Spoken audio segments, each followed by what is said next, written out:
السلام علیکم، میں ہوں فیصل محمد اور آپ دیکھ رہے ہیں ہمارا YouTube channel views of Faisal Muhammad. آج آپ نے ایک اہم خبر سنی ہوگی کہ ماسکو میں جو اجلاس ہو رہا ہے افغانستان کے حوالے سے، اس اجلاس میں امریکہ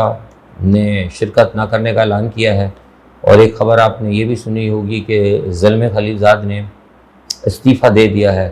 تو میں اس پہ تھوڑا سا تجزیہ یوں دوں گا کہ زلمے خلیلزاد نے استعفیٰ دیا نہیں بلکہ ان سے استعفیٰ لیا گیا ہے۔ آپ کو یاد ہوگا کہ جس وقت یہ قطر میں دوحہ مذاکرات چل رہے تھے تو میں نے اس وقت بھی آپ کو یہ بات بتائی تھی اپنے پرانے ویلاگس میں کہ زلمے خلیلزاد نے بنیادی طور پر ایک بڑا کردار ادا کیا تھا، اور زلمے خلیلزاد پاکستان کے ساتھ اور طالبان کے ساتھ دونوں کے ساتھ کلوز تھے۔ مطلب ان کے جو ہے ایک اچھا ایک ریلیشن تھا، یعنی پاکستان کے ساتھ بھی اور طالبان کے ساتھ بھی، کیونکہ بنیادی طور پر وہ پشتون ہیں، اسپیکنگ ہیں زلمے خلیلزاد جو ہیں۔ بہت سے لوگ سمجھتے ہیں شاید وہ پیدائشی امریکن ہے، نہیں، وہ پشتون ہیں۔ اور بہرحال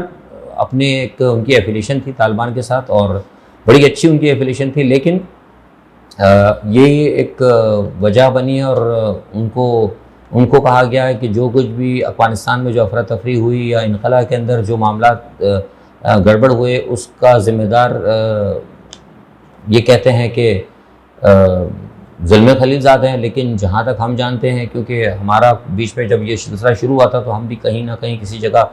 پس پردہ کچھ مشاورت کہیں ہوتی تھی آج سے کوئی سال سوا سال پہلے، کیونکہ معاملہ آپ کا تو نہیں ہے، تو آپ کو پتہ ہے کہ یہ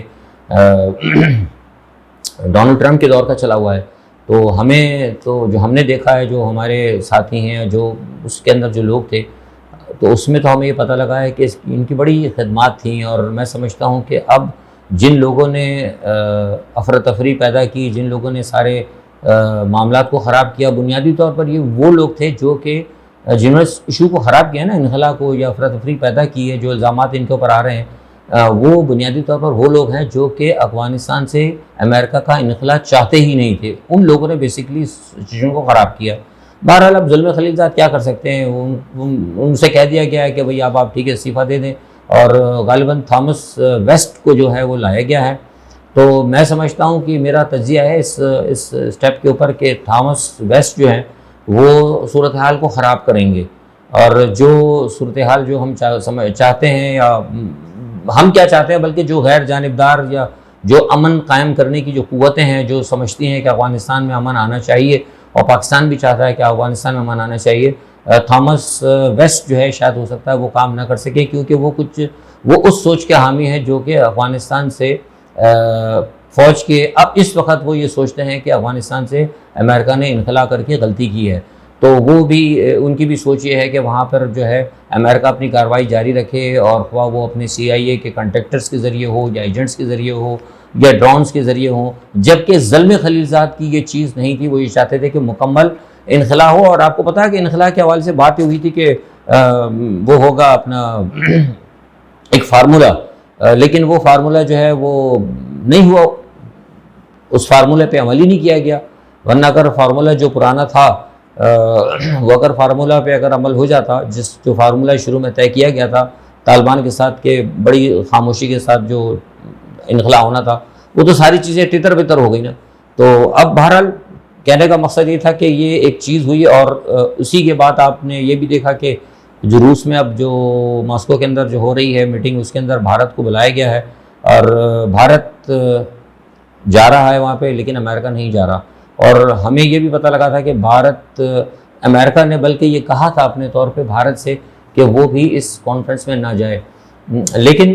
بھارت اس کانفرنس میں جا رہا ہے۔ اس کی وجہ یہ ہے کہ بھارت کچھ امریکہ سے اس وقت مودی صاحب ناراض بھی ہیں، گو کہ وہ اتحادی ہیں، لیکن وہ اس لیے ناراض ہیں کہ جس طریقے سے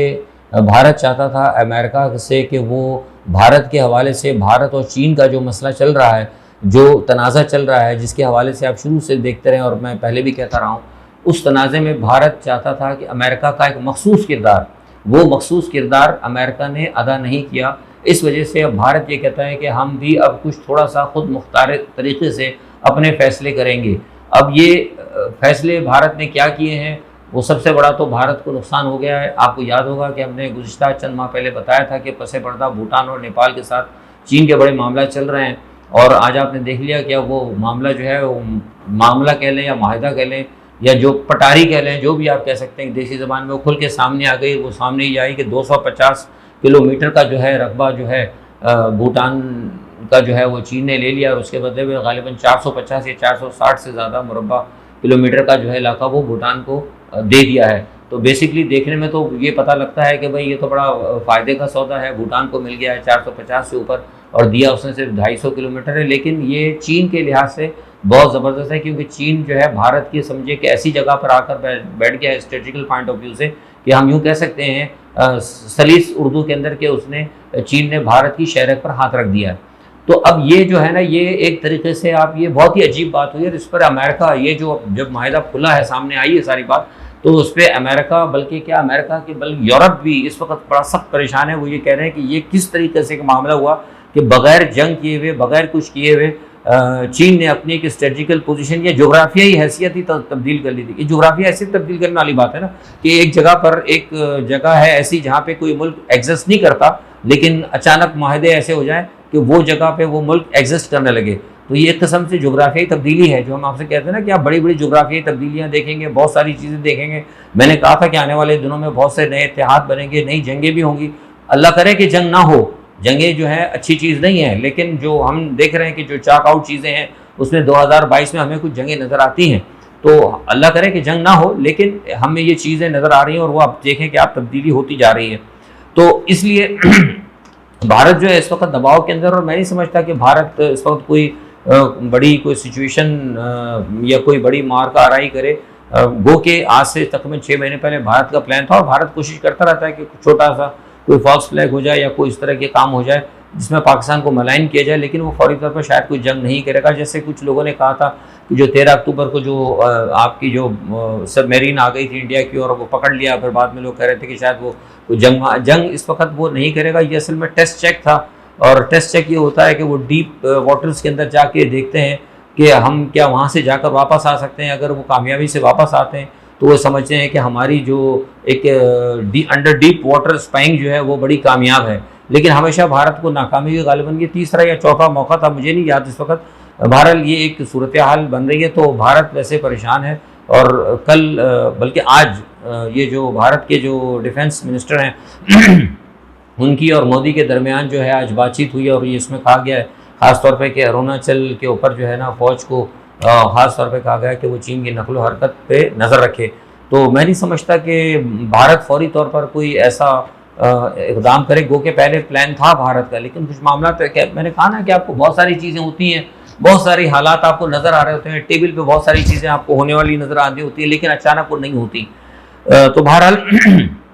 اب یہ ایک دیکھتے ہیں کیا ہوتا ہے۔ یہ ایک اہم خبر تھی جو میں آپ سے کرنا چاہ رہا تھا شیئر، جو امریکہ کے حوالے سے تھی، اور یہ کہ طالبان کے حوالے سے بھی میں آپ کو بتا دوں کہ طالبان نے یہ تو وہاں جا رہے ہیں ماسکو کے اندر، جس کے بارے میں نے بتایا، اور طالبان ہر جگہ جا رہے ہیں، طالبان سے بات چیت ہو رہی ہے۔ اب مزے کی بات یہ ہے کہ روس نے طالبان کو بلایا ہے اور افغانستان پر وہ بات چیت کر رہا ہے، لیکن روس نے ساتھ میں یہ بھی کہہ دیا ہے کہ ہم فوری طور پر طالبان کو ایکسیپٹ نہیں کریں گے۔ اچھا، دوسرا یہ بھی میں نے آپ کو کہا تھا کہ امریکہ نہیں جا رہا، اس کی وجہ یہ ہے کہ امریکہ نے ایک سٹینڈ لیا ہے۔ وہ سٹینڈ یہ لیا ہے کہ کسی بھی عالمی ایشو کے اندر یا کسی بھی عالمی معاہدے کے اندر چین اور روس کی براہ راست مطلب اس کے اندر وہ انٹرونشن ہوگی، یا ان کی اگر کی طرف سے کوئی براہ راست ایسا پروپوزل ہوگا جس میں کہ کوئی بڑا ایشو ہو انٹرنیشنلی، اس فورم پہ امریکہ نہیں جائے گا، کیونکہ امریکہ یہ سمجھتا ہے کہ امریکہ اسٹل یہ سمجھتا ہے، یہ میں اپنی بات نہیں کر رہا بلکہ کچھ امریکنز کے بارے میں بات کر رہا ہوں جو تجزیہ نگار ہے، وہ یہ کہتے ہیں کہ امریکنز یہ سمجھتے ہیں کہ ہم ابھی بھی اسٹل سب سے بڑی سپر پاور ہیں، وہ ایکسیپٹ کرنے کے لیے تیار نہیں ہے اس وقت بھی چین کو یا روس کے کردار کو، کیونکہ آلریڈی روس اور چین اس وقت ایک پاور ہیں دنیا، مطلب امریکہ کے نام آنے سے مطلب یہ کہتے ہیں نا کہ آنکھیں بند کر لینے سے کہ وہ چوہے کو اگر آنکھیں بند کر لے بلی کو دیکھ کے، تو وہ والی بات نہیں ہے۔ لیکن امریکہ کی ایک سٹینڈ ہے، وہ یہ سمجھتے ہیں کہ ہم کسی بھی ایسے ایشو کے اوپر جہاں چین اور روس یا کوئی ایسا چیز اگر متعارف کرائیں گے عالمی کوئی یا کوئی ایسی چیز، تو ہم اس کو نیگلیکٹ کریں گے یا اسے نظر انداز کریں گے۔ تو یہ بنیاد بن رہی ہے۔ لیکن دوسری طرح جانب یہ ہے کہ روس اور چین طالبان کو اہمیت دے رہے ہیں، اور طالبان آپ بالکل جا رہے ہیں، اور کیونکہ روس نے آج جو ان کے وزیر خارجہ ہیں روس کے، انہوں نے کہا ہے کہ ہم طالبان کو فی الحال فوری طور پر تسلیم نہیں کریں گے، لیکن میں یہ سمجھتا ہوں کہ یہ کہہ تو رہے ہیں، لیکن جو پس پردہ ہمیں معاملات جو نظر آ رہے ہیں اس سے یہ ہے کہ روس کو 3-4 چیزوں کا معاملہ ہے۔ وہ یہ کہتے ہیں کہ کچھ قبائل جو ہیں جن کے بارے میں روس نے دیا تھا، میں پھر اس کے بارے میں آپ کو پھر کبھی بتاؤں گا، ویلاگ لمبا ہو جاتا ہے، ان لوگوں کو بھی نمائندگی دی جائے۔ دوسرا جو خواتین کے حوالے